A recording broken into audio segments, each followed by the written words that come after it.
Bonjour tout le monde. Bonjour, nous allons commencer. Bienvenue à l'Université Grenoble-Alpes, à la conférence d'exception qui sera donnée par Julien Prévieux, artiste plasticien, invité aujourd'hui pour nous parler de son travail.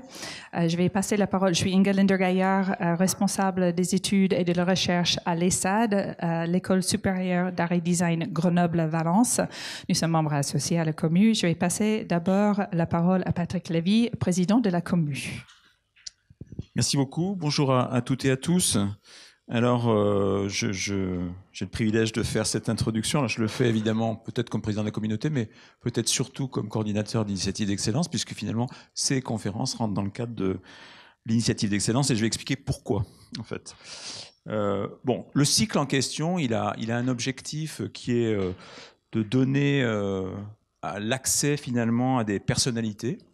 Vous allez voir que les personnalités ne sont pas négligeables, hein, outre Julien Prévieux, mais j'y reviens. Et globalement, des savoirs de très grande qualité qui recouvrent en fait un ensemble de disciplines. Il y a aussi un aspect de pluri et de multidisciplinarité. Les objectifs en fait de ce cycle sont de 4 ordres. Mettre en lumière un domaine scientifique, si possible, s'il a un lien avec la recherche qui est faite localement. Éveiller la curiosité sur une thématique.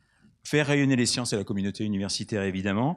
Et puis, et peut-être surtout, offrir aux étudiants, mais pas seulement aux étudiants, aux habitants, aux citoyens du site, l'opportunité de rencontrer une personnalité reconnue dans son domaine d'activité. Alors justement, la programmation 2017, en janvier, on a accueilli Jean-Pierre Sauvage, prix Nobel de chimie. En avril, on a accueilli Hiroshi Amano, prix Nobel de physique. En novembre, on a accueilli Pierre Rosanvallon, professeur au Collège de France, il n'y a pas très longtemps. Et aujourd'hui, on accueille Julien Prévieux, artiste. Voilà.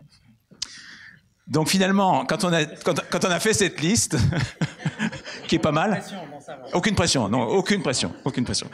Voilà, quand on a fait cette liste, on se rend compte que peut-être il y a une réflexion intéressante de la part des gens qui l'ont fait, c'est pas moi, donc je peux en parler, que finalement, on a une diversité, une richesse, et aussi une complémentarité des thématiques et des domaines de recherche qui sont présentes sur le site grenoblois. Ce qu'on veut montrer, c'est que sur ce site, il y a un intérêt, il y a aussi des forces scientifiques autour de domaines extrêmement variés, et qu'on est aussi intéressé, et pas peu, à la culture scientifique, et aussi ce qui est hors cadre, je dirais. Et là, pour le coup, on va pas être déçu, je pense, de Julien Prévieux. Mais je vais y revenir.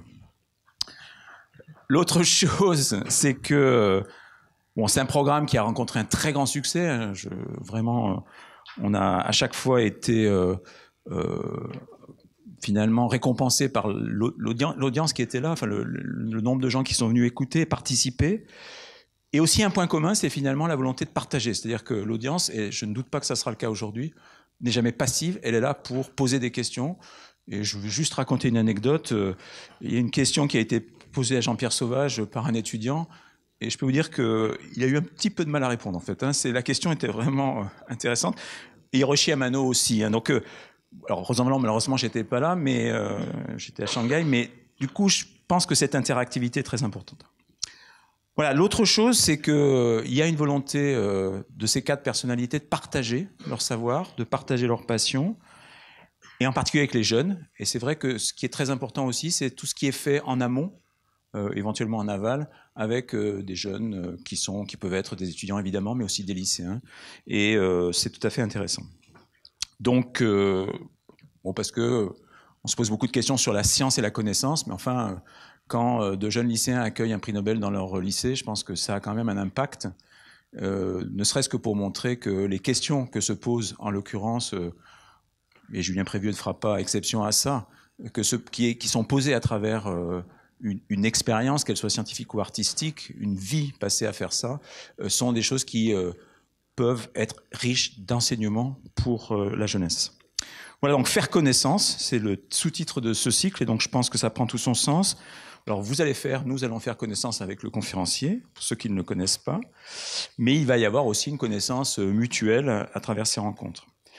Et la deuxième chose, donc j'ai dit qu'il y avait finalement la volonté de partager, il y a la volonté aussi de diffuser. Alors évidemment, c'est pas tout à fait anodin aujourd'hui, parce que je veux quand même évoquer cela.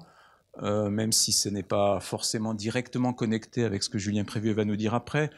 Mais on est quand même dans une ville où il y a très peu de temps, un incendie a détruit un centre culturel scientifique et technique.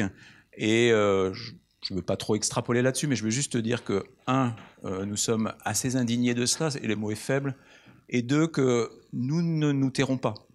Nous continuerons à promouvoir la culture scientifique, la culture tout court, et peu importe si ça indispose un certain nombre de gens, notre détermination est totale, et en l'occurrence, je veux juste rappeler qu'on est tout à fait solidaire du CCSTI, bien entendu.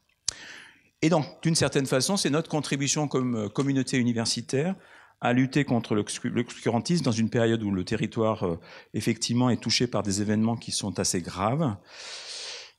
Et ceci ne nous empêche pas d'avoir de l'humour, et vous verrez qu'il n'en manquera pas aujourd'hui, et que d'une certaine façon, on peut aborder des questions extrêmement sérieuses, extrêmement déterminantes, peut-être aussi pour des pratiques culturelles et sociales, et le faire avec beaucoup d'humour, et ça contribue aussi à faire largement connaissance.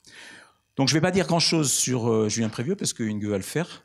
Je vais juste dire que je pense, j'ai évoqué tout à l'heure le hors-cadre, mais en fait c'est plutôt le détournement d'une certaine façon des règles ou des dogmes ou des dérives. Et c'est très intéressant parce qu'on vit quand même dans une société où ces questions-là sont fondamentales. Moi j'ai été intéressé par ce que j'ai lu, je ne suis pas rentré dans le détail, mais des CV, ou plus exactement des lettres de non-motivation. Je trouve ça vraiment intéressant. C'est vrai, c'est une pratique intéressante parce que finalement, elle questionne aussi la motivation de part et d'autre et la façon dont finalement notre société se structure, parfois dans des dérives assez impressionnantes. Mais il nous en dira sûrement plus. Donc je voudrais remercier vraiment l'ensemble de nos conférenciers et notamment aujourd'hui, évidemment, singulièrement Julien Prévieux, qui a travaillé depuis le début de la semaine avec des étudiants, des doctorants sur ce qui s'appelle des pratiques gestuelles que nous inspirent les technologies. Je voudrais évidemment remercier l'ensemble des équipes qui ont contribué à cela, toute l'équipe de la commune, mais aussi, et peut-être d'abord les ZAD, parce que les ZAD est un des établissements, comme Inge l'a dit, qui est associé à la communauté. Et la communauté a une vocation, c'est au contraire on pourrait imaginer que dans un grand ensemble universitaire comme ça, ce qui soit mis en avant, c'est d'abord l'unité. Alors on a besoin d'unité aussi, mais on a aussi et d'abord besoin de diversité, de complexité et de richesse. Donc merci beaucoup.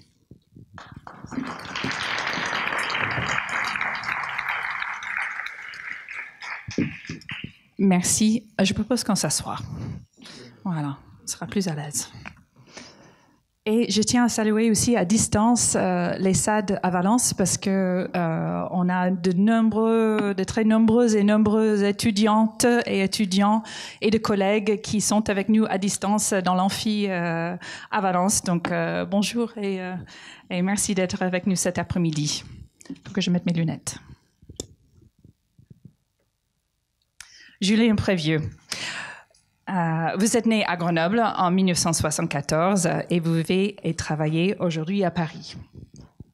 Vous avez fait d'abord des études de biologie et 2 années de médecine, c'est ça, hein, à l'université de Grenoble, avant d'intégrer l'École supérieure d'art de Grenoble, aujourd'hui devenue l'ESSAD, Grenoble-Valence, où vous avez obtenu votre DNSEP, le Diplôme national supérieur d'expression plastique, en 2000. Dans les vidéos comme Crash Test et Roulade, faites quand vous êtes encore étudiant, vous mettez votre corps en scène pour qu'il questionne sa place dans la société. Comment y vivre? Quelles relations possibles? Dans Crash Test, vous n'arrivez pas à éviter des collisions physiques avec d'autres dans toutes sortes de circonstances. Et dans Roulade, vous vous déplacez uniquement en vous roulant par terre, en tournant sur vous-même. Les questions qui vont vous occuper durant 20 ans qui suivent affleurent dans ces premières œuvres. La politique, l'économie, le travail, le management, les dispositifs de contrôle, les technologies de pointe. Déjà étudiant, vous avez commencé à exposer votre travail en participant aux expositions de groupe et assez rapidement, vous avez pu bénéficier d'expositions monographiques. Votre travail est aussi ponctué de quelques commissariats d'exposition. Les lettres de non-motivation marquent votre entrée sur la scène des grands. Durant 7 ans, plus de 1000 lettres écrites et envoyées aux véritables annonces d'offres d'emploi auxquelles vous avez répondu par le négatif, en expliquant le pourquoi du refus de l'offre en question. Les échanges des quelques cinquantaines de lettres pour lesquelles vous avez eu des réponses ont été exposés de nombreuses fois et édités en forme de livre, aujourd'hui épuisé et devenu en quelque sorte culte. Ça vient d'être réédité, d'ailleurs. Vos œuvres appartiennent aux maintes collections publiques françaises, y compris le Musée national d'art moderne, Centre Pompidou, ou le Musée d'art moderne de Saint-Étienne, par exemple. En 2014, vous avez obtenu le prix Marcel Duchamp pour votre travail « What Shall We Do Next ?», qui montre de façon chorégraphiée des mouvements gestuels pour lesquels un brevet a été déposé. Ce prix, l'un des grands reconnus mondialement pour l'art contemporain, comme le Turner Prize en Angleterre ou le Lion d'Or de la Biennale de Venise, est accompagné d'une exposition au Centre Pompidou à Paris, où en 2015, vous avez montré, avec d'autres pièces, le film fait pour l'occasion « Patterns of Life », qui se penche sur une histoire de la capture des mouvements. À cette époque, vous avez lancé dans ce que vous nommez le vous êtes lancé dans ce que vous nommez le stat-activisme, où la lutte se fait avec des nombres. Un exemple de cette activité est un atelier que vous menez avec des policiers d'une brigade anticriminalité à Paris. Dessiner des mouvements pour mieux les suivre, tout en ralentissant le processus de travail pour mieux les décortiquer, les comprendre, quitte à les rendre soi-disant inefficaces. Aujourd'hui, vous exposez, faites des performances et des projections de vos films à l'international. Vous êtes aussi régulièrement invité à faire des conférences et des workshops auprès de publics variés. À l'occasion de cette conférence d'exception, vous venez de travailler à l'ESSAD avec une dizaine de personnes, doctorants et doctorantes, chercheurs, chercheuses ou artistes, dans le cadre d'un séminaire workshop autour de nouvelles techniques du corps, un atelier dit de prospective gestuelle, qui a pris comme question de départ « Quand tout ce qui nous entoure devient smart », des smartphones aux smartwatches, des smart grids aux smart cities, que deviennent nos gestes et nos comportements? Nous aurons l'occasion d'y revenir. Mais d'abord, je vous passe la parole en vous remerciant chaleureusement d'avoir accepté d'être là avec nous cette semaine.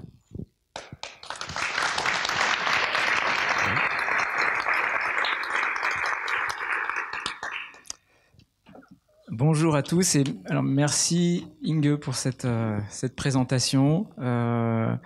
Merci également à l'équipe de l'université et de l'ESSAD pour cette invitation.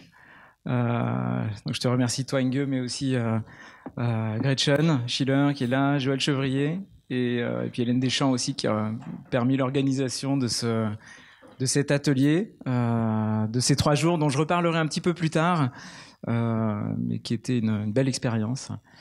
Donc merci pour l'invitation aussi aujourd'hui. Alors c'est vrai qu'il y a d'illustres prédécesseurs, voilà, des prix Nobel, conférences d'exception. On va essayer d'être à la hauteur des enjeux. Alors esthétique des statistiques. Alors je tiens tout de suite à vous rassurer, il ne va pas être question de statistiques bien longtemps. C'est plutôt la sonorité du titre, esthétique des statistiques, qui va me permettre quand même de revenir sur le projet dont tu parlais, Stat-Activisme, qui est, pour vous dire 2 mots de l'organisation de cette conférence, qui va être le point de départ.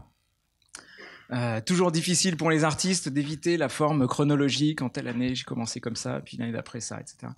Alors là, je me suis dit, c'est un bon point de départ pour, disons, tirer le fil et présenter un ensemble de travaux. C'est ce que vous verrez dans une sorte de première partie qui ont à voir avec des collaborations. Voilà. Collaboration avec des policiers, collaboration avec des sociologues, avec des activistes, collaboration avec des assureurs, avec des grands-mères qui tricotent des pulls, etc. Collaboration avec des danseurs dans le cadre du film Patterns of Life.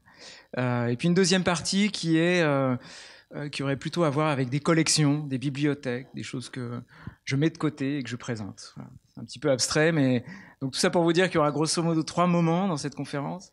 Cette première partie autour des collaborations, une deuxième partie avec la présentation du film Patterns of Life, et puis ce dernier moment autour d'un ensemble d'archives, de collections. Voilà. De voir comment tout ça peut faire sens d'un point de vue artistique. Alors juste 2 mots, effectivement, moi j'ai fait mes études ici, hein, à la fois à l'ESSAD, et puis aussi, c'est vrai que j'ai fait de la biologie pendant 4 ans. J'ai une maîtrise de biologie, 2 en parallèle. Donc c'est assez drôle, l'amphi-veille, juste à côté, hein, où j'étais étudiant en médecine à cette époque-là. C'est un retour sur les terres. Je vais commencer tout de suite par la présentation de ce projet. Alors je suis obligé, hein, disons en préambule, de présenter de manière un peu générale la manière dont cette histoire de stat-activisme s'est mise en place. C'est un projet co-dirigé avec Isabelle Bruno et Emmanuel Didier, qui sont sociologues, et qui avait, le titre est assez clair en même temps, comment lutter avec des nombres. C'est partir du principe que les nombres, les statistiques peuvent être employés non seulement à des fins de contrôle de la société. Statistique, étymologiquement parlant, c'est vraiment l'idée c'est la science de l'État, c'est la science que l'homme de pouvoir doit maîtriser et connaître. Et le point de vue du livre était de se dire comment est-ce qu'on pourrait, dans un contexte de mise en données et mise en nombre généralisée, comment est-ce qu'on pourrait se réapproprier ces outils. Voilà. Et ça, d'un point de vue à la fois de chercheurs, d'universitaires, mais aussi d'artistes et puis d'activistes. Voilà. Le livre est constitué de 4 parties. Je ne vais pas décrire dans le détail peut-être ces 4 parties. Simplement, la première partie est, disons, descriptive ou historique, puisque stat-activisme peut être entendu de 2 manières. À la fois, ça peut être un mot d'ordre. Voilà, il faut appliquer le stat-activisme en lutte contre le pouvoir des nombres, mais ça peut être aussi disons, un concept descriptif. Voilà. Qu'est-ce qui, dans l'histoire de l'usage des nombres, a pu faire sens d'un point de vue de la critique. Voilà. Comment les nombres ont pu être utilisés à d'autres fins que des fins de contrôle.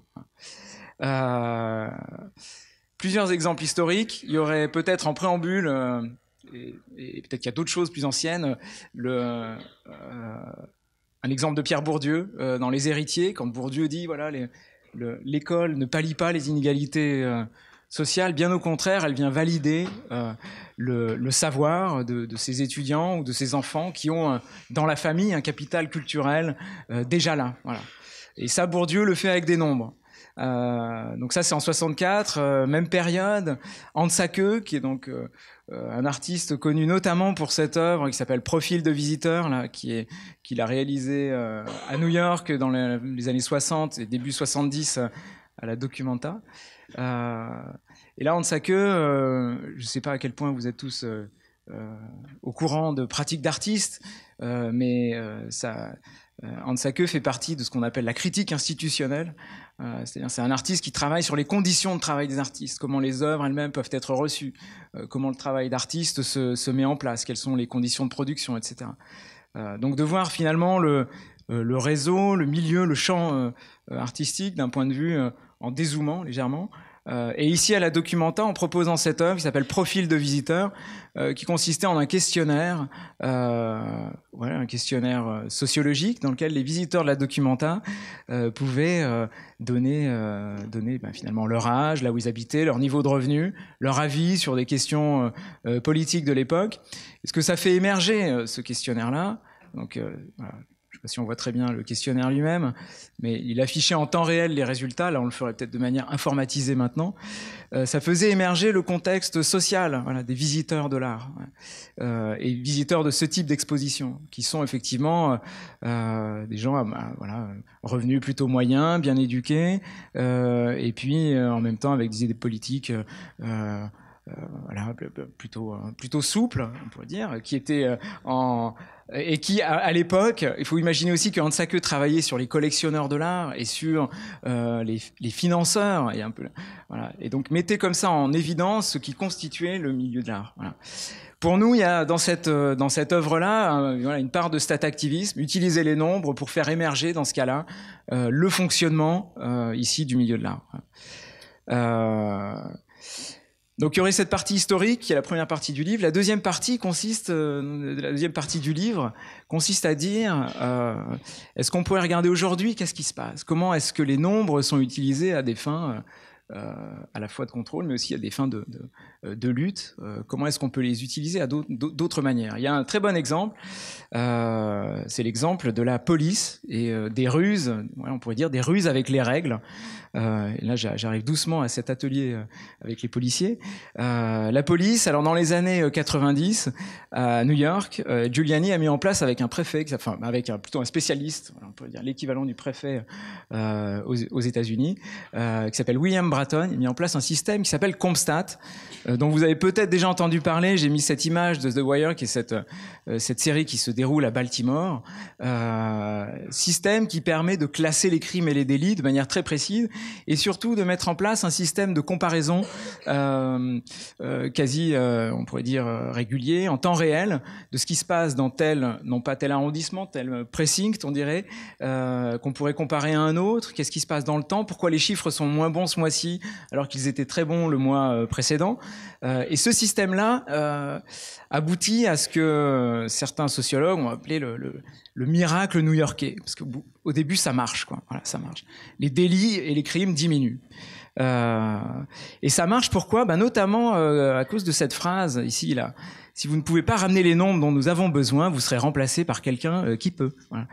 Et cette chose-là vise à dire qu'à un moment donné, effectivement, on le sent bien, les nombres que doivent ramener les policiers du terrain doivent être bons. Voilà. Ils doivent être bons. Il y a plusieurs manières de faire ça. C'est à la fois de travailler plus, mais c'est aussi de jouer avec les règles, quoi. Voilà. Et jouer avec les règles de différentes manières. Il y a notamment une association qui s'appelle Pénombre, qui souhaite lutter contre ce qu'ils appellent l'innumérisme. Il y aurait un illetrisme, il y aurait également l'innumérisme. Cette association dit, voilà, on aurait la possibilité de regarder de près le travail de la police et de voir comment leurs pratiques sont transformées par ce système de classification et de mise en données des crimes et des délits. Quels sont les effets pervers de cette chose-là? Il y a un exemple très simple. À New York, dans les années 90, les jeunes noirs contrôlés, le nombre de jeunes noirs contrôlés était supérieur à la population de jeunes noirs. Ce qui veut dire, pour faire simple, c'est toujours les mêmes qui sont contrôlés, ou contrôlés plusieurs fois. Voilà. Ce qui amène les premiers défenseurs de ce système CompStat, dont Ellie Silverman faisait partie, à dire, voilà, on arrive finalement à un système qui est complètement, qui touche non seulement à sa fin, mais qui, lui a cette métaphore dont on presse l'orange, on presse le citron jusqu'à un moment donné où on ne peut plus améliorer les chiffres, on provoque au contraire des effets délétères, quoi. Voilà. J'ai mis ça, c'est une séance d'évaluation des commissaires. Alors vous remarquerez l'homme en blouse blanche qui a... la science est là, en train de développer. Et j'en arrive doucement alors à ce projet mené avec les policiers de la BAC, du 14e arrondissement de Paris. Donc là, on en voit un au travail. J'avance un petit peu. Voilà. Donc le but de cet atelier de dessin était de faire ensemble ce type de diagramme, type de carte, qui s'appelle des diagrammes de Voronoi.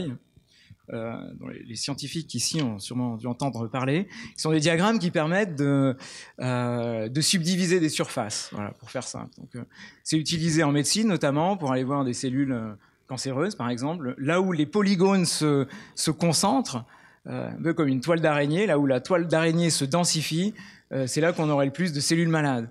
Et c'est la même visualisation qui est utilisée en ce moment aux États-Unis, un petit peu en France, pour visualiser les crimes et les délits. Alors, ce qu'on voit voilà, ici dans le 14e arrondissement, par exemple, on aurait cette zone-là, qui est une zone effectivement plus dense en polygones. Donc, c'est là qu'il faudrait envoyer la brigade, quoi, pour faire ça. On sait que cette zone-là, avant, dans les années 50, comme dans les films noirs, on avait les punaises. Et là, on a l'outil informatique qui nous permet de visualiser en un clin d'œil les crimes et les délits. Et de visualiser aussi en miroir l'activité de la police, quoi. Et donc de comparer, ah tiens, ton diagramme ce mois-ci est moins bon que le mois précédent. Le principe de l'atelier, c'était de décomposer ce diagramme de Voronoi, cet algorithme, et de le refaire à la main. De le refaire à la main, c'est lent, c'est laborieux. Il faut d'abord relier les trois voisins entre eux, puis après chercher les médiatrices. Il y a un système qui permet de reproduire à peu près l'algorithme et de le faire manuellement. Et ça, alors, qu'est-ce que ça produit ? Ça, c'est une deuxième étape. On a travaillé une autre visualisation possible, c'est les heatmaps, qui sont des cartes météo du crime. Là où les zones sont rouges, c'est là où il y a le plus de crimes. Les zones blanches sont les plus calmes. Donc le fait de le faire à la main, ça a plusieurs intérêts. Le premier, c'est évidemment que les policiers dessinent. Ça a l'air bête, mais il faut le dire. Hein, les policiers dessinent. Le deuxième, c'est que les dessins, quand ils sont présentés, parfois ils sont vendus. Donc on fait moitié-moitié sur le bénéfice de la vente avec les policiers. Le policier devient un artiste professionnel. Et aussi et surtout, ce qui se passe dans ces moments-là, c'est que le policier va aussi se mettre à essayer de comprendre qu'est-ce qui se passe, pourquoi ces outils en fait, qu'est-ce qu'ils produisent réellement sur le terrain. Est-ce qu'ils sont vraiment utiles ou au contraire, est-ce qu'ils me contrôlent moi-même en tant que policier? À quel point ils font partie d'un décor, d'une technologie qui viendrait soi-disant améliorer le travail de la police, mais en même temps, est-ce que c'est pas un cache-misère?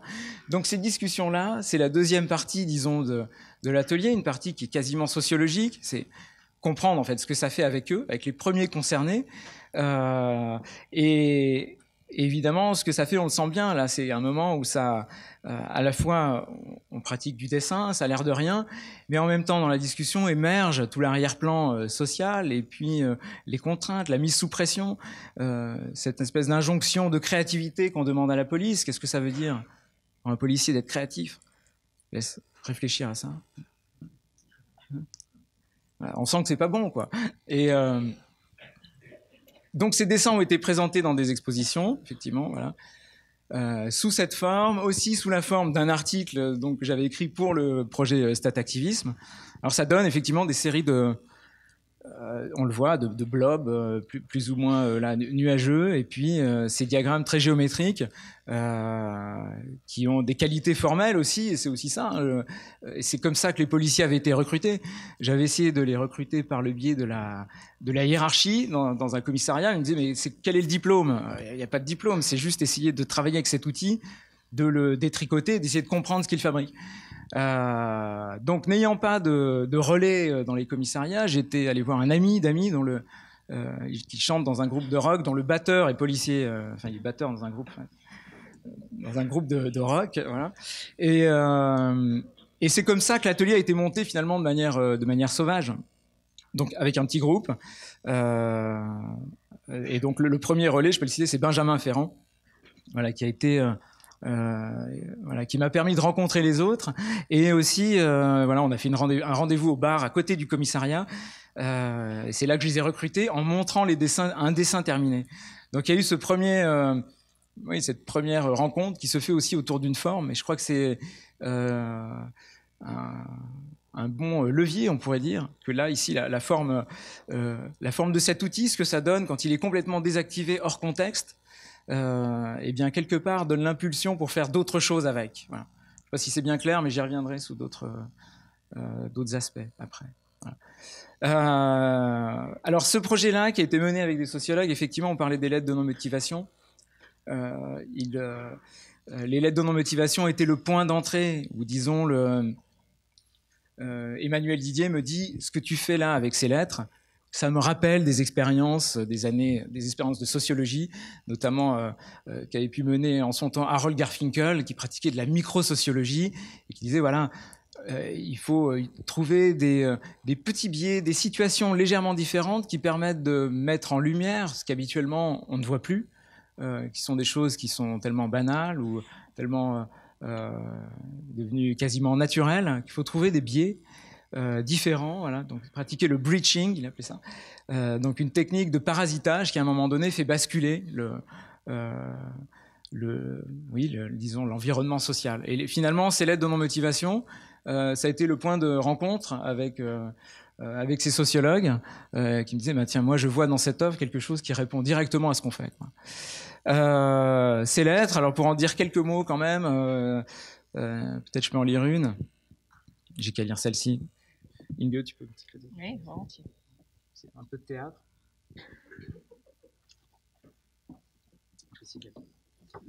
Alors, donc, les lettres, j'ai commencé à les écrire effectivement quand j'étais étudiant à l'école d'art, donc c'est un message d'espoir aussi pour l'auditoire. Alors voilà, vous voyez par exemple là une annonce, les mousquetaires. Regardez bien cette annonce, elle est Vous avez moins de 26 ans et vous avez envie de 3 petits points, réussir en majuscule, 3 petits points. Et là, en plus petit, c'est marqué rémunérer 65% du SMIC. Voilà. Donc, l'objet de la lettre, c'est celui-là. Donc, le 14 mars 2004, objet candidature pour un métier. Madame, monsieur, je vous écris suite à votre annonce parue dans le journal Le Marché du Travail. J'ai l'impression que vous vous êtes trompé dans la rédaction de votre offre d'emploi et vous avez envie de réussir, soyez rémunéré à 65% du SMIC pendant 6 ou 9 mois. Je n'ai pas saisi le rapport de cause à effet entre une envie de réussir apparemment débordante et un salaire si réduit. Une coquille a dû se glisser malencontreusement dans le texte, à moins qu'un si minuscule salaire donne par lui-même l'envie de réussir en quittant immédiatement son poste. Dans ce cas, il semble que le candidat potentiel préfère choisir d'aller voir vos concurrents avant de rentrer en contact avec votre entreprise. Paradoxe flagrant que je vous laisse essayer de démêler. Pour ma part, je refuse votre offre en vous demandant à l'avenir d'éviter ce genre de bévue. Dans l'attente d'une réponse de votre part, je vous prie d'agréer. Réponse des mousquetaires. Formé pour gagner. Je mime la lettre, en fait. Je mime ça, là, le logo. Montlhéry, le 19 mars 2004. Alors, monsieur, je vous remercie d'avoir lu avec autant d'attention notre offre parue dans le Marché du Travail. Je pense que vous n'avez pas saisi l'objectif et le public concerné par cet encart. En effet, cette annonce n'encourage pas les personnes actuellement en poste à démissionner. Mais elle cible les jeunes aujourd'hui à la recherche d'un emploi ou sans ou peu d'expérience, qui par le biais d'un contrat de qualification court, 6 à 9 mois, au lieu de 1 à 2 ans, pourront accéder à un métier en CDI évolutif. Une chose est certaine, ces candidats potentiels peuvent aller à la rencontre de nos concurrents. Ils n'obtiendront pas plus en termes de salaire. 65% du SMIC est un taux fixé par l'État lors de l'établissement d'un contrat de qualification. L'avantage en venant chez nous, c'est qu'ils toucheront 65% pendant 9 mois maximum, alors qu'ailleurs, la durée sera d'1 an minimum. Je prends bien note que vous ne donnerez pas suite à cette offre et j'ai le regret de vous annoncer qu'à l'avenir, vous lirez ce même type d'annonce. En espérant que ces explications répondent à vos interrogations, etc. Alors, ça, j'en ai écrit donc pendant, effectivement, 7 ans. Pendant 7 ans, donc effectivement, il y en a quelques 1000 lettres qui ont été envoyées. Et les réponses, alors, j'ai peu de réponses personnalisées de ce type. Souvent, j'ai reçu plutôt des réponses automatiques. Vous avez toutes les compétences requises, mais voilà, un candidat potentiel correspond mieux aux attentes. Mais quand même, il y a, voilà, sur les 1000 lettres envoyées, j'ai reçu peut-être quelques 50 réponses, et sur ces 50, peut-être un peu moins d'une dizaine de lettres personnalisées, voilà, qui sont, même quand les lettres sont de copier-coller poli et automatique, il y a dans ce dialogue de sourds, de toute façon, une espèce d'interaction qui fait que l'ensemble, petite annonce, lettre, réponse, crée une espèce d'atelier d'écriture absurde qui fonctionne, quoi. Voilà. Enfin, ou qui fonctionne, je sais pas d'ailleurs ce que ça veut dire, mais qui est à la fois effectivement drôle et perturbant, puisque ces lettres-là, dans l'accumulation, il y a un effet comique, mais aussi tragique, hein, quand on regarde ces lettres qui s'accumulent et de se dire, mais elles sont pas lues. Mais, si, et parfois elles le sont. Et voilà. Alors les lettres étaient présentées simplement pour vous montrer la manière de les montrer. Donc le livre venait finalement conclure cette expérience qui a duré 7 ans. Et sinon, les lettres étaient présentées sous cette forme donc de triptyque, qui était une manière de donner à voir un portrait, voilà, un portrait contemporain voilà, en partant très concrètement de ce que c'est de se mettre en mots, hein, pour rentrer dans le marché du travail, quoi. Et de ce que c'est aussi que de jouer 1000 rôles, puisque les lettres pouvaient être très sérieuses, en partant ici, vous l'avez vu, de la petite annonce, mais pour d'autres, ça pouvait être Henkel, qui est donc ce gros fabricant de lessive, type Le Chat Machine et autres, m'avait répondu une lettre sur 2 pages, et ma lettre était une attaque très ciblée et très directe concernant un problème de pollution qu'ils avaient eu avant, et Henkel avait pris vraiment la mouche en disant voilà, il faut répondre quelque chose d'assez de complètement délirant. Je vous le lis pas maintenant, mais je vous conseille la lecture de cette lettre qui est où on sent à la fois une peur, une volonté de se justifier, quelque chose qui est on sent quelque chose de sensible. Et je pensais pas évidemment en commençant les lettres que ça pourrait toucher aussi des grincer comme ça à ce point-là. Voilà. Comme quoi, même une blague potache, c'est aussi une blague potache menée sur le long terme peut aussi se transformer et devenir oui, effectivement, une sorte d'atelier d'écriture, là. Voilà. Moi-même, je dis pas que je suis devenu écrivain en faisant cette activité, mais il se passe quelque chose de la répétition et du fait de durer, et de se dire, tiens, j'évolue avec ces lettres aussi, j'ai évolué avec ça. Ouais, ouais. Donc ça, le livre est sorti en 2007, et puis j'ai mis ça un petit peu comme une... Là, c'est sur le site d'Amazon. Voilà, on voit ici livre, entreprise, job et carrière, lettre de motivation. Et la grande réussite peut-être du projet, elle est là, c'est que à un moment donné, le cheval de Troie a fonctionné. Ouais, j'étais premier. Ouais, et puis après, toutes ces lettres classiques, enfin tous ces livres classiques sur comment apprendre à rédiger une lettre. Voilà, ouais. Et puis récemment, les lettres ont été adaptées au théâtre. Et joué par 5 acteurs. Alors ça, j'ai attendu longtemps en me disant, j'avais eu plusieurs propositions de ce type, en me disant, il se passe déjà beaucoup dans les lettres papier, et puis il y a déjà un humour potage. De l'incarner, on le sent bien dès qu'on commence à le lire, il faut en rajouter. Bon. Et puis là, je trouve que ça fonctionne bien. Il y a quelque chose de l'ordre d'une réincarnation de quelque chose qui devenait une blague un peu abstraite, et puis une œuvre à part. Ouais. Voilà. Alors j'avais mis ça là, c'est simplement j'ai essayé de revenir en 2 mots sur cette pratique, sur une autre pratique. Donc vous voyez, il y aurait peut-être s'il fallait définir des manières de faire, il y aurait d'un côté cette pratique de l'intervention, d'une action qui vient perturber, comme dans les lettres de non-motivation, qui vient perturber un milieu social existant qui n'a rien demandé, hein.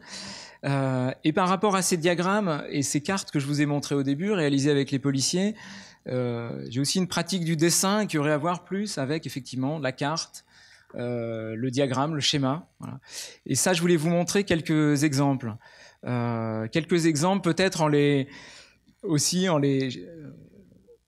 réintégrant dans une histoire plus large et plus vaste de pratiques d'artistes qui ont à voir avec une mise en schéma ou une pratique du dessin qui a à voir avec la cartographie.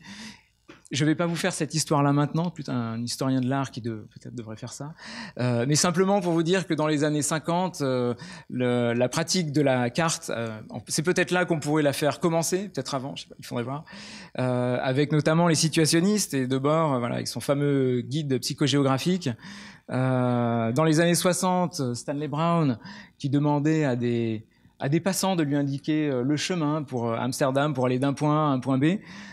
Collection de dessins plus ou moins, vous le voyez là, hein, plus ou moins baroques, plus ou moins simplifiés, qui sont des dessins donc faits de mémoire et qui deviennent à la fois, finalement, la preuve que pour vivre aussi, pour habiter le monde tel qu'il est, il faut s'en souvenir, mais il faut s'en souvenir d'une manière simplifiée peut-être, quoi.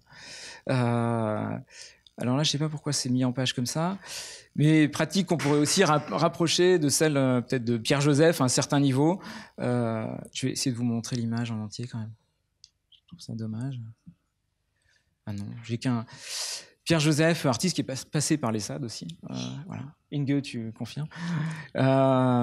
Donc c'est dommage qu'on ne voit qu'une partie de ce plan. C'est son plan de métro de Paris. On l'a plus. Ah, alors vous ne voyez plus rien. Comme ça, tout est...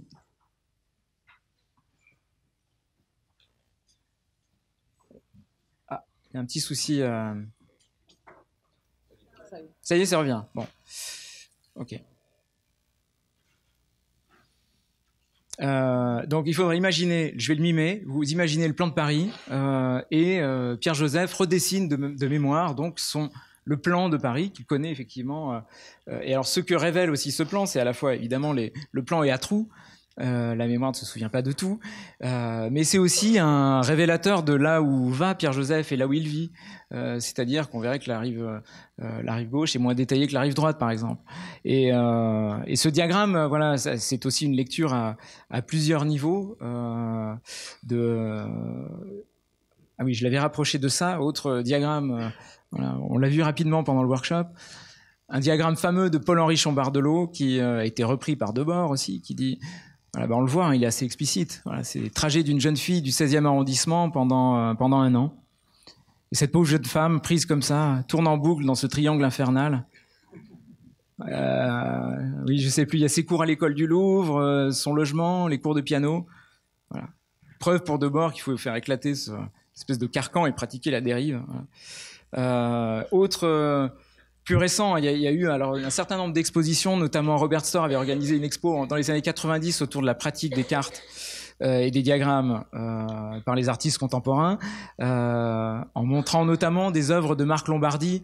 Marc Lombardi, artiste qui doit notamment sa célébrité, qui a une pratique du diagramme. Et je ne sais pas si on le voit vraiment, mais il avait été visité par le FBI parce qu'il avait relié la famille Bush à la famille Ben Laden. Et le FBI était venu lui dire comment est-ce que vous en arrivez là. Ça, c'était donc dans les années fin des années 90, hein, avant 2001. Et j'en passe, Haroun Farroki avec Deep Play, et puis ici peut-être l'influence aussi d'un outil particulier qui est Processing. Je sais pas, les étudiants qui nous regardent depuis Valence peut-être pratiquent cet outil-là, qui est un environnement de programmation qui permet de visualiser, on pourrait dire facilement entre guillemets, les données, et donc de donner à tout un chacun la possibilité de tracer ce type d'image. Voilà. Et dans ce contexte d'une pratique du dessin qui a à voir avec les données, qui a à voir avec la mise en schéma du monde, je pensais que c'était une bonne idée de vous montrer cette série-là, qui s'appelle « À la recherche du miracle économique », qui est un ensemble de dessins réalisés à partir de textes d'économie classique. Donc vous voyez les titres en bas, là on a Adam Smith. Je vous montre simplement comment ça fonctionne. La méthode employée pour dessiner ici consiste à utiliser une technique de décryptage que les moines employaient sur la Bible, qui s'appelle le code de la Bible, et qui permet de faire émerger à partir d'un texte des significations secrètes ou des significations cachées. Voilà. Donc ici, par exemple, si je reviens un petit peu en arrière, excusez-moi pour le zapping, voilà. Les paradis fiscaux, par exemple, pourraient être retrouvés dans des textes de Ricardo, ou dans des textes de Marx, on pourrait retrouver un certain nombre d'entreprises qui viennent de fusionner, ou dans les textes d'Adam Smith, on pourrait retrouver les traces du secteur informel. Donc il s'agissait là d'aller faire parler les textes, de forcer l'interprétation au point où évidemment elle devient, on le sent un peu, forcée quoi. Enfin, elle est un peu folle. Ouais. Autre pratique du même type, j'avance un petit peu. Je vous présente ces tableaux qui sont des tableaux qui ont à voir avec des diagrammes. Voilà. Psychiatrie aujourd'hui, très beau tableau géométrique. Ouais. Moi et les autres.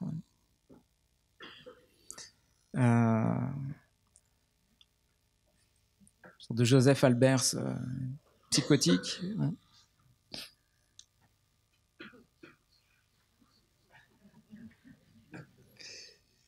L'éducation. Ouais. Voilà, et qui viennent donc, voilà la clé de cette... qui viennent donc de livres des années 70, de cette fameuse collection Penguin Books, qui avait un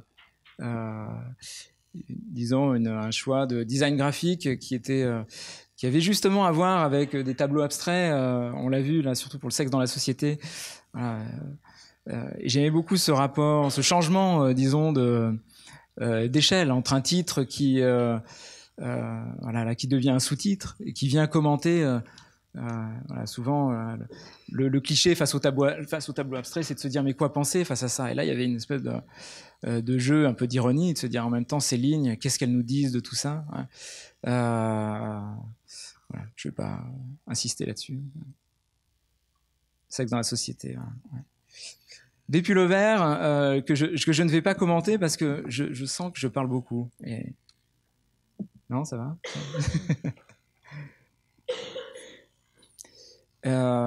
J'y reviendrai peut-être après. Enfin, je vous montre ces images-là. Je vais plutôt parler de ces dessins, de cette série, qui serait justement à la jonction de ces lettres de non-motivation et puis des diagrammes que je vous ai présentés avant. Voilà. Donc c'est une série de 10 dessins. Today is Great, c'est le titre de cette série, et qui est réalisée alors à partir justement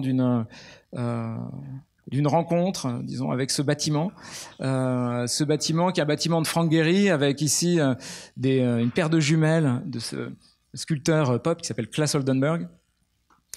Et c'est le bâtiment, alors Google a à la fois un campus à San Francisco, mais aussi à Los Angeles. Google a ses bureaux ici, là, dans ses locaux.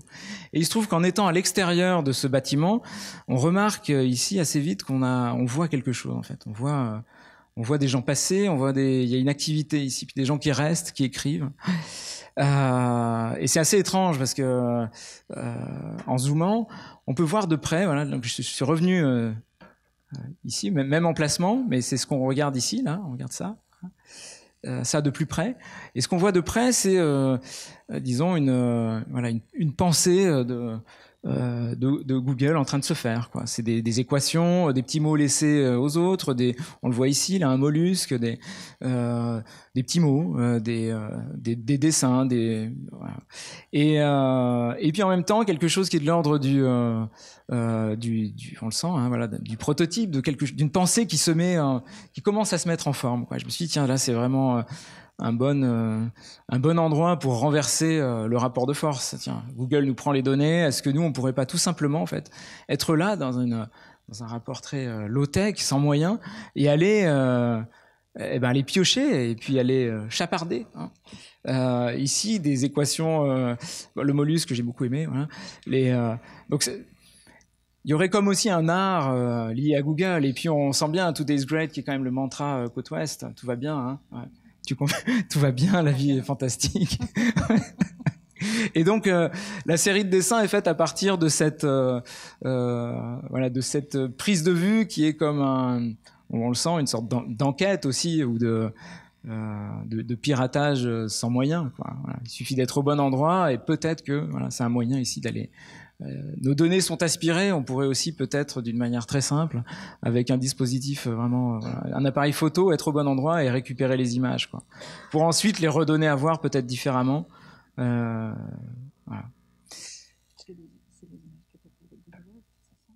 Non, ça j'étais sur place. Ça c'était voilà. Ça c'est en prenant l'image au téléobjectif. C'est ce qu'on voit au téléobjectif. Voilà. C'est le bâtiment qu'on visite, qu'on va voir. C'est un bâtiment de Gehry qui est connu, qui fait partie des choses à regarder en tant que touriste. Voilà. Et j'en arrive doucement alors à cette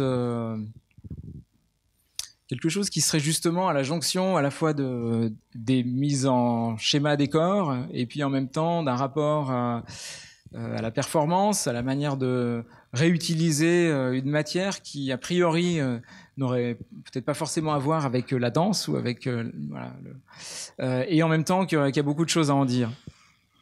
Donc c'est le fameux projet dont tu parlais au début, What Shall We Do Next, qui est j'étais un projet parce que finalement c'est devenu une sorte de plateforme qui prend des formes différentes, à la fois un film d'animation que je peux lancer là. Je vais le lancer derrière. Voilà. Je vais le lancer, mais je vais quand même vous décrire cette image-là. Ouais.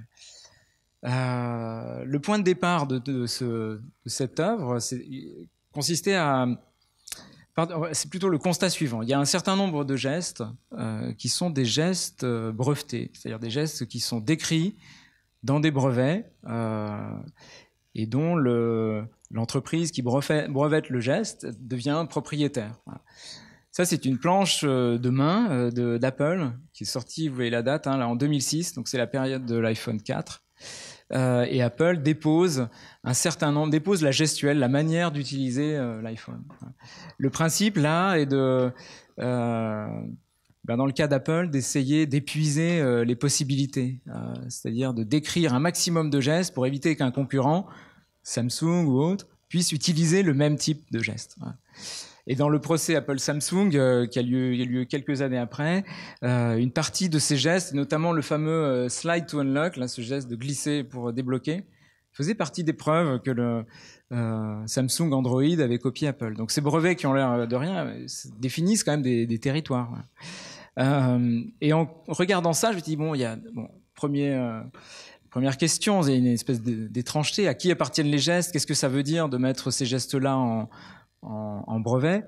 Alors, ce qui est breveté, c'est vraiment pour être tout à fait précis, c'est le geste lié à une fonction. C'est-à-dire, je fais ça, ça agrandit quelque chose, j'ai toujours le droit de faire ça. Enfin, j'ai pas à payer pour faire ce geste-là. Mais ce geste lié à l'idée d'agrandir un texte ou d'agrandir des images, j'écarte le pouce et mon index, il est décrit dans un de ces brevets. Voilà. Et si un concurrent veut l'utiliser, il doit en payer le prix. D'autres brevets du même type, ici un brevet de Google, un brevet de Sony pour bon, ça on a beaucoup ri pendant le workshop, c'est une perruque intelligente, le Smart Wig, qui permet de... Si je portais la Smart Wig, je pourrais déplacer les slides juste par un mouvement naturel, comme dit le brevet, en touchant mes favoris. Ouais. Et c'est un brevet signé de Sony, c'est pas... Voilà, donc... Ouais. Alors ça, j'en avais fait justement, c'est la première étape, c'était en partant du constat, je dis tiens, il faut les montrer ces gestes, il y a quelque chose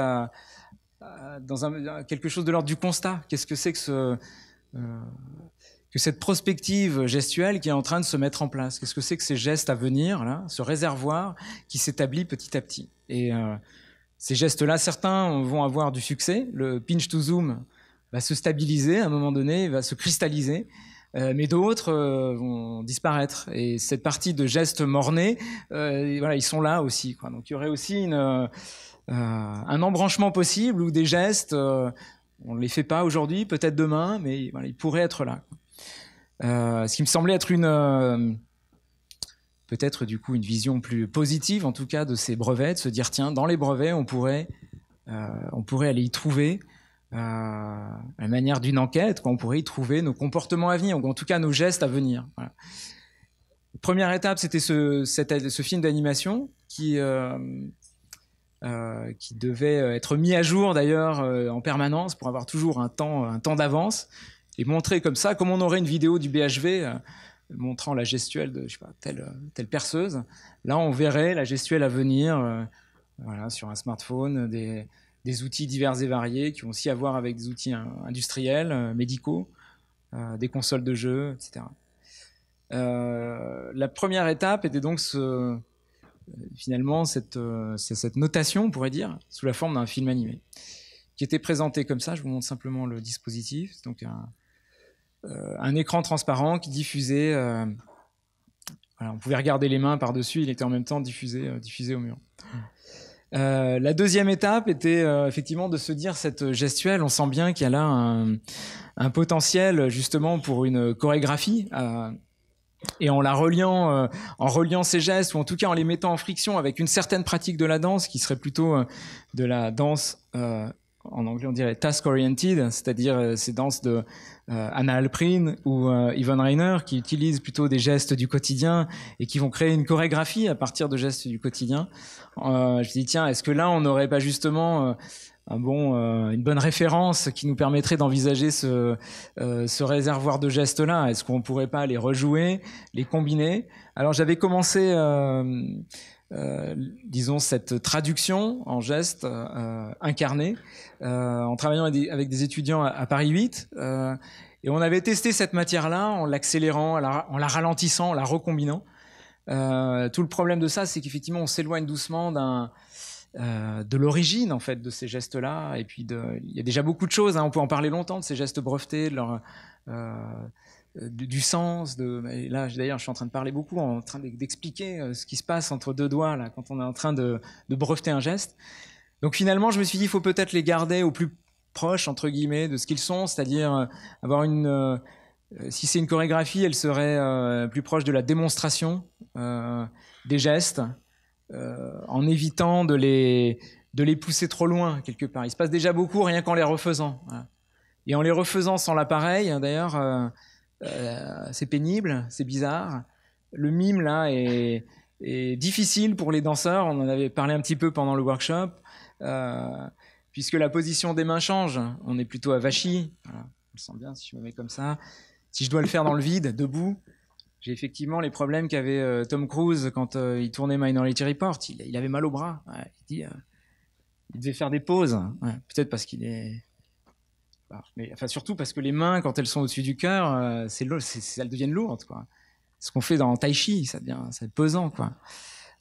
Donc de refaire ces gestes-là à vide, ça fait aussi émerger une sorte bien sûr, presque de rituel, en fait, où c'est comme si on devait les retraverser pour s'en débarrasser. Il y a aussi un peu ce principe-là.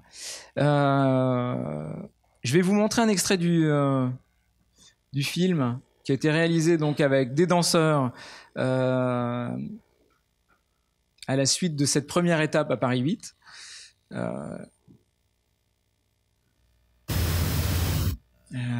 Je fais juste un petit réglage de son, je baisse un peu et je vais avancer.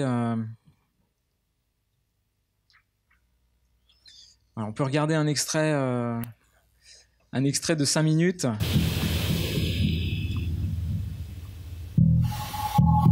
2009.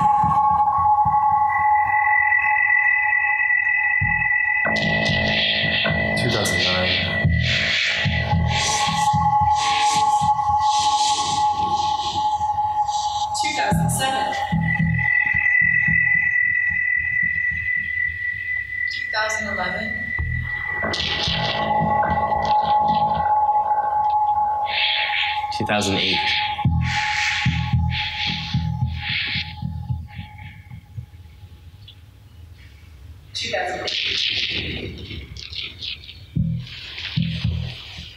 2010.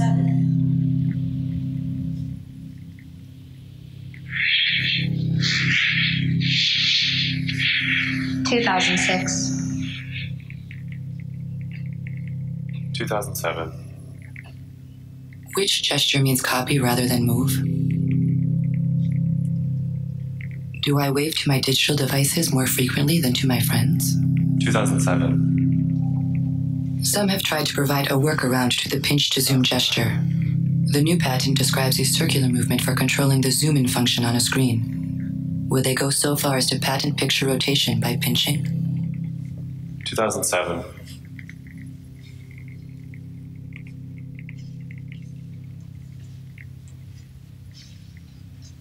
2009.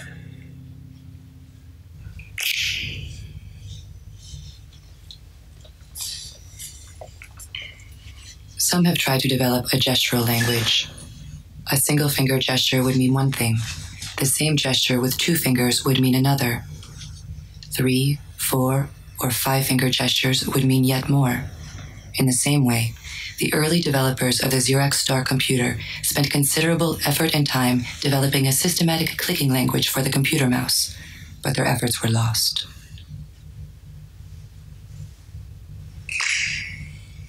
Gestures used to be fleeting and did not leave any evidence that they had ever happened, which meant that if a gesture was made and either no response or the wrong response was received, there was little information available to help understand why.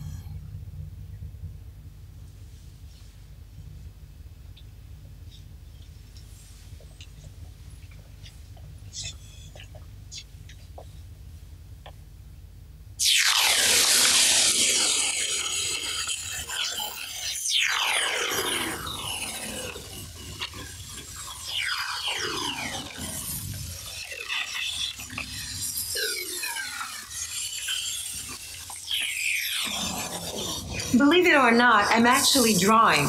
I'm using what may appear to be an idiosyncratic technique, but it's called tape drawing, and it's used extensively in automotive design. The interesting thing about tape drawing is that it lets you draw very good curves on a very large surface, which therefore allows tape artists to draw automobiles on a one-to-one scale. The problems with traditional tape drawing. First, they don't last. They fall apart when you roll them up and take them off the wall. Second, they're not in the computer, so somehow you have to digitize them and get them in. So what we've done is to build an electronic version of tape drawing that's built on the skills of the artist. That is, instead of taking the artist to the computer, we've brought the computer to the artist. This prototype consisted of a video projector and 2 computer mice. With it, you would have been able to draw straight lines and curves, just as if you were drawing with a pen or paintbrush. Unfortunately, it was never marketed, just like other similar input devices doomed to suffer the same fate. such as the shape tape. The shape tape would have been a long, thin, flexible, rectangular-shaped band connected to your computer, designed to help you adjust the curves of your 2D or 3D drawing. Or the 5-button chord keyboard invented in the 60s, which would have worked like a trumpet to help you enter text into your word processing software. Or the pocket printing machine, invented in the mid-19th century, a tiny device with only 6 keys, which would have allowed you to touch type, and whose 20-foot roll of thin paper you would have kept in your pocket for jotting down notes.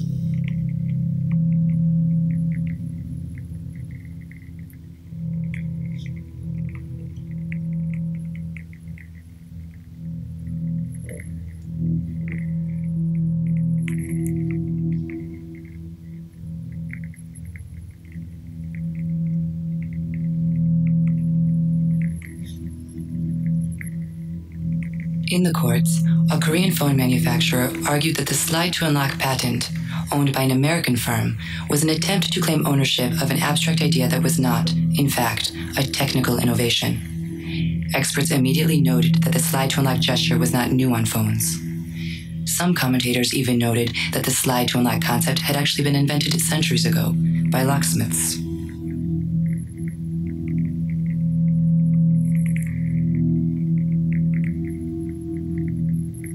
List of inventions. Apparatus and method for proximity-based input. Log into a computing device based on facial recognition. Learning-based pose estimation from depth maps. Touchscreen data processing. Efficient proximity detection. Physically modulating friction in a stylus. Accessing secondary functions on soft keyboards using gestures. Gestures coupled with voice as input method. Headset computer with hands-free emergency response. Hand and object tracking in 3-dimensional space. LED lamp gesture control. Method for touchless control of a device. Wireless wrist computing and control device. System, method, and product for capturing memories. Je vais arrêter là pour cet extrait. C'est toujours un peu difficile.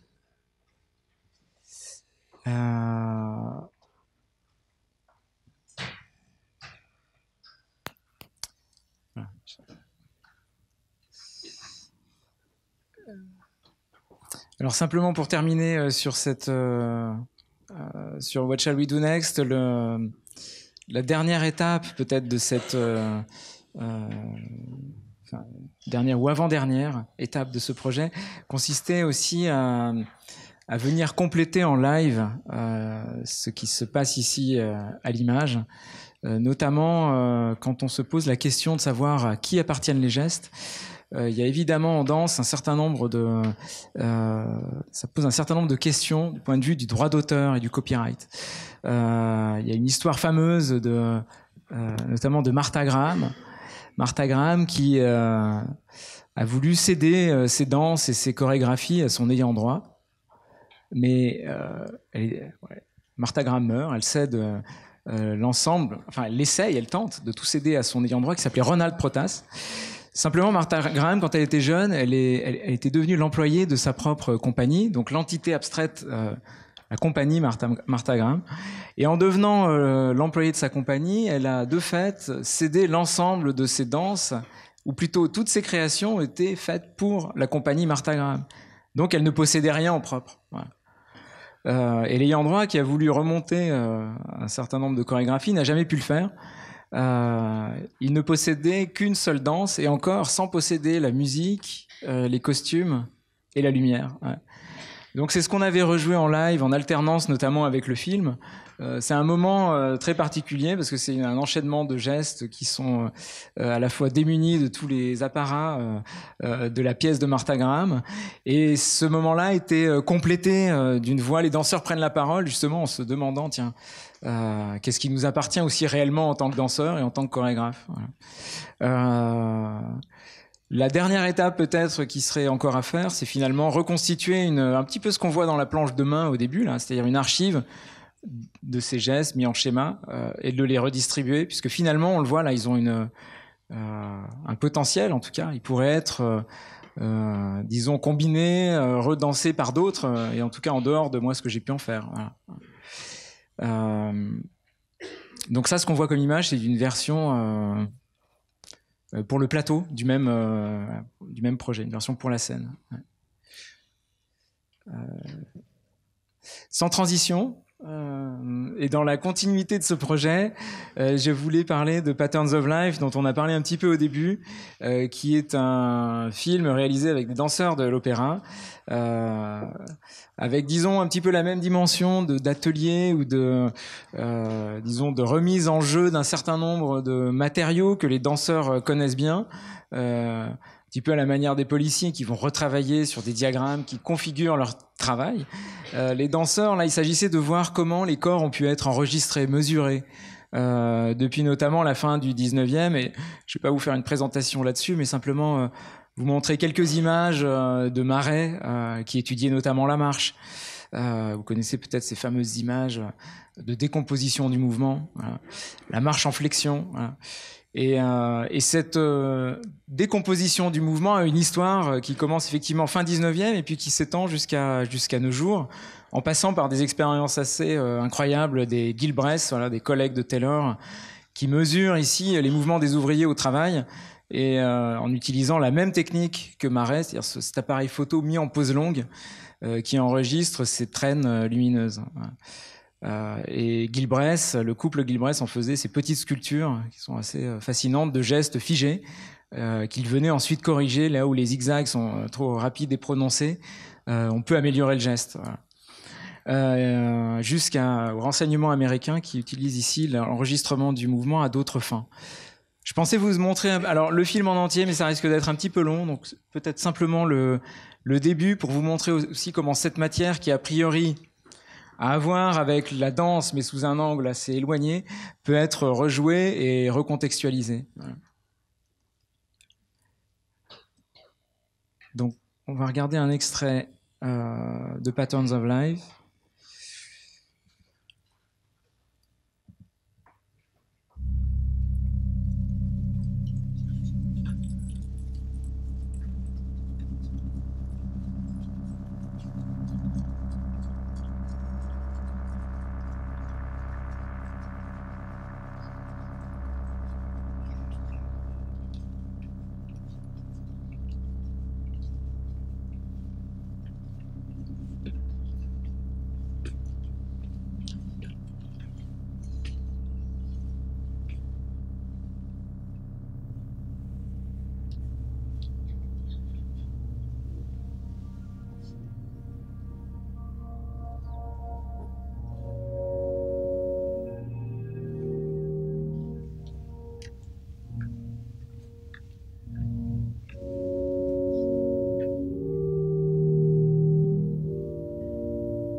In 1892, in the course of my research into aesthetics, I became interested in the physical properties of what we call grace.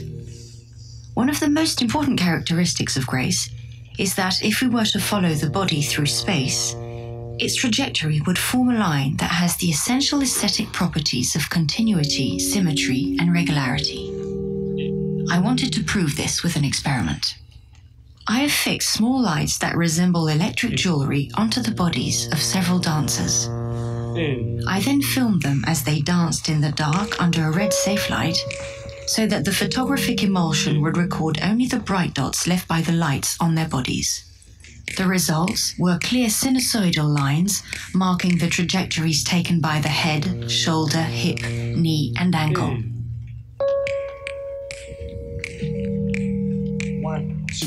The path of the light and the movement of the hand is clearly visible. Once the action has been studied and corrected, it is important that the worker be instructed in its exact movements. A wire is shaped to the exact path of each movement and is mounted to its corresponding position on the machine. This kind of motion model is akin to the wake left by an ocean liner. When you stand at the stern of a liner and watch the wake, you can easily visualize the changes of its course. The motion model renders the path of a motion visible. It also allows for the user to appreciate the value of a particular motion. The motion model makes tangible the notion that time is money, and unnecessary motion is therefore money lost forever.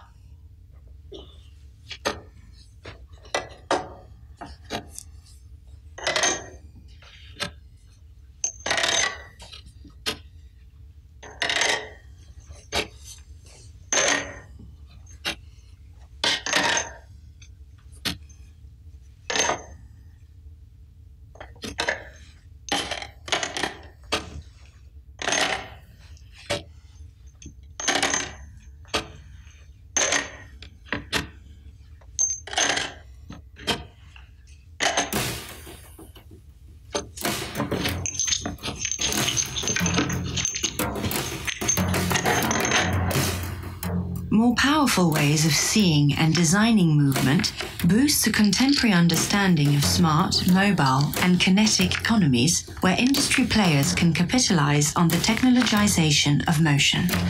It will help propel the wider cultural shift from motion discipline to motion control, and from a modern science of motion to an advanced capitalism in motion.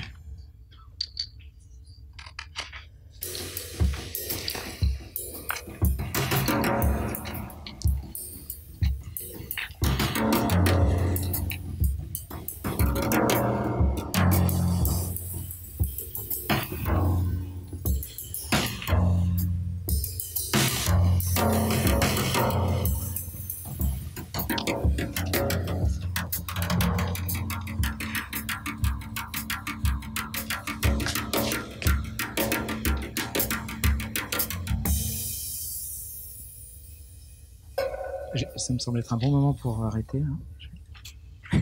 Donc les films, alors c'est peut-être un peu abrupt comme rupture, mais les films sont disponibles en ligne si vous voulez les voir. Voilà. Vous pouvez toujours regarder la suite. Ce film-là dure 15 minutes et je vois qu'il est déjà 15h20 et j'ai encore 300 slides à vous montrer.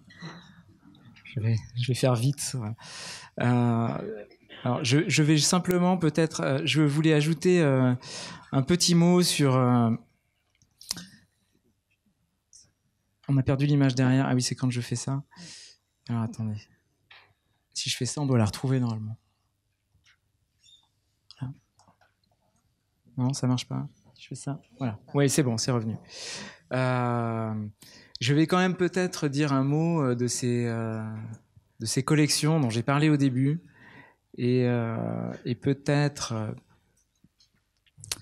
Alors oui, parlons d'une bibliothèque. Je vais vous présenter deux bibliothèques, je pense que c'est peut-être bien même pour terminer. La première qui est... c'est bien ici, peut-être dans le contexte de l'université. Première bibliothèque qui est une bibliothèque du savoir obsolète. C'est-à-dire que voilà, vous avez vu passer les livres ici. Elle est... Alors, voilà, faut imaginer un meuble assez imposant, plutôt design, on pourrait dire, qui évoque, je sais pas, 50, 80. En même temps, on a ce cercle qui vient tout droit de Dr Folamour, là au-dessus, le cercle lumineux. Je sais pas si vous vous rappelez cette salle la salle de guerre, la War Room. Et donc, cette bibliothèque ne contient que des livres dont le contenu ne serait plus à savoir. Voilà. Dans les bibliothèque publique, vous avez ce qu'on appelle le désherbage. Donc ces livres-là sont des livres estampillés annulés. Et il y a dans la bibliothèque voilà, alors ça marche très bien pour l'informatique ou le dictionnaire du français branché. Il y a une section dans cette bibliothèque concernant les futurs. La vie pratique en Minitel. Voilà. Bon, la découverte du TO7, etc. Et dans cette bibliothèque, il y a toute une section sur le futur, effectivement, Vivre en l'an 2000, le choc du futur, voilà, qui est un grand classique d'Alvin Toffler, dans lequel Toffler décrit la manière dont voilà, dans le futur, tout ira trop vite, il nous faudrait des zones de repos, quoi. Voilà. Trop de savoir accumulé, trop d'évolution, il nous faut des endroits de stabilisation, et peut-être, voilà, sa bibliothèque pourrait être une version. Là, on est sûr, dans ce congélateur du savoir, qu'il n'évolue pas, quoi. Et en même temps, à partir de là, vous avez vu derrière des grands diagrammes qui sont une compilation, une manière de connecter ces scénarios qui n'ont pas eu lieu, qui sont l'équivalent de notre présent, mais ou alors qui ont lieu d'une autre manière, et qui étaient présentés à l'arrière. Alors une version plus humble du même projet dans une médiathèque avec le fameux choix de livres du libraire ou de la bibliothécaire. Et surtout, je vais peut-être terminer avec ce projet-là, qui, donc, on le voit ici, qui est une autre bibliothèque, une bibliothèque un peu spéciale, puisque c'est la bibliothèque de cet homme-là, qui s'appelle Bernard Madoff, qui est en prison pour 150 ans maintenant, et qui aurait englouti entre 20 et 65 milliards de dollars en fonction de la...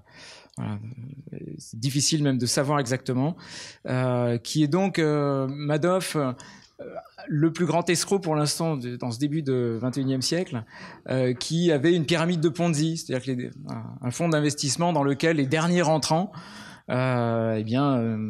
alimente donne des taux, permet d'avoir des taux d'intérêt énormes pour les autres. Voilà. Et je m'étais posé la question au moment de la crise de 2008, est-ce qu'on pourrait avoir comme ça des traces, des objets qui nous permettraient de rendre tangible ce qui est en train de se passer, quoi. En dehors de listes de chiffres. J'avais cherché le câble de Jérôme Kerviel, son câble réseau qui permettait par lequel la fuite serait passée, quoi. Le câble qui était branché à son ordinateur. Et en voyant passer ça, je me dis mais en fait non. Évidemment, les livres en disent beaucoup. Il y a sans faire de la psychologie de comptoir, il y a quand même chez Madoff et dans sa bibliothèque, il doit y avoir des choses qui vont nous en dire quelques mots. Qui était ce personnage, quoi. Et quand on regarde de près, alors il y a une série de titres. Voilà, on voit la fin dans les larmes, les vices de la nuit, les fils de la fortune, Thé pour tueur, le requin blanc. Bon. Cet ensemble de couvertures a inventé l'argent, qui correspondent directement, ou en tout cas on ne peut pas s'empêcher de projeter sur la série de couvertures le scandale lui-même. Protein Power, là, je sais pas pourquoi j'ai ce cadrage là, mais ouais. Et des livres alors qui aussi sont là plus proches on pourrait dire de l'enquête policière. Ici, on voit comme gravé par un stylo l'assise et puis une série de chiffres, des pages qui sont cornées avec là les règles à suivre en finance. On se demande des livres signés de sa main, des livres des amis. Elie Wiesel, qui était un ami proche de la famille, qui a tout perdu dans cette affaire, qui signe un livre qui s'appelle quand même Le Serment. Alors on voit rien ici, mais c'est un livre signé par l'ancien directeur de la Fed, Paul Volcker. C'est aussi tout le contexte social, évidemment, qui émerge. C'est ce genre de paysage là où il allait recruter ses victimes, c'est un green de golf à Miami. Donc il y aurait là tout un... finalement, c'est une bibliothèque à visiter, quoi, ou à faire visiter, à commenter, un peu comme je le fais là, mais voilà, des œuvres achetées, et puis des détails comme ça, des exercices de relaxation dont Madoff a besoin maintenant. Voilà. Donc cette bibliothèque qui, au premier abord, ne dit pas grand-chose. Si on regarde là, effectivement, si je mets ici, je remets cette image, désolé pour le zapping, qui semble banal, puisqu'effectivement, il y a beaucoup, on pourrait dire, de best-sellers, de livres qui parfois sont achetés en solde, qui ne disent pas grand-chose, et en même temps, on le voit, il y a des post-it laissés, il y a un ensemble de... oui, il y aurait comme un faisceau de preuves aussi, voilà, à l'intérieur des livres. Et cette dimension enquête, disons, mise en avant de choses cachées, voilà, peuvent faire partie aussi de pratiques artistiques, à mon sens. Ouais. 15h25, je crois que je vais bientôt arrêter. Je passe en revue rapidement, peut-être même si c'est un zapping, l'installation.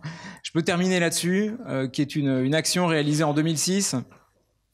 Une petite mallette qui présente un ensemble de tampons. Tampons qui permettent de reproduire les empreintes de Sarkozy. Parce qu'en mai 2006, je lui avais simplement demandé s'il fallait se rendre à une convention sur le sport organisée par l'UMP à l'époque. Et Sarkozy allait parler en fin de journée.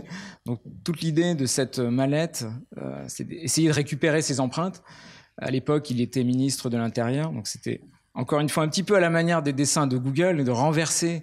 C'est l'arroseur arrosé. Hein. Et donc comment faire ça le piège là était... un piège assez simple. Il lui a demandé de signer, de dédicacer son propre livre, qui s'appelle, si je me rappelle bien, La France, les religions et l'espérance. Et en signant ce livre, il a laissé un certain nombre de traces que j'ai pu révéler avec ces fameuses poudres d'enquêteurs qui permettent, comme dans les experts, d'aller ici récupérer un bel index. Et donc, quand on les regarde de près, ces tampons qui permettraient de reproduire ces empreintes. Voilà. Bon, j'ai trop de slides, hein, vous pouvez le voir là, donc je vais m'arrêter là peut-être, et puis simplement peut-être terminer par une dernière image. Ah, ça y est, ça a redisparu. Faut pas que je fasse ça. Voilà. Voilà.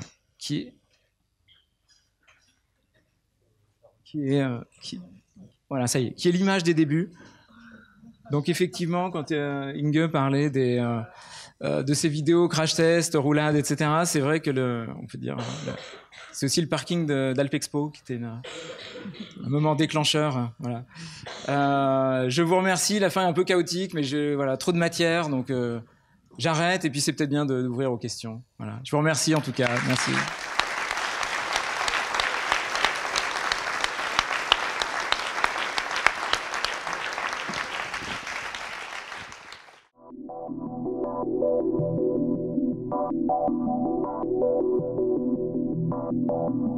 Thank you.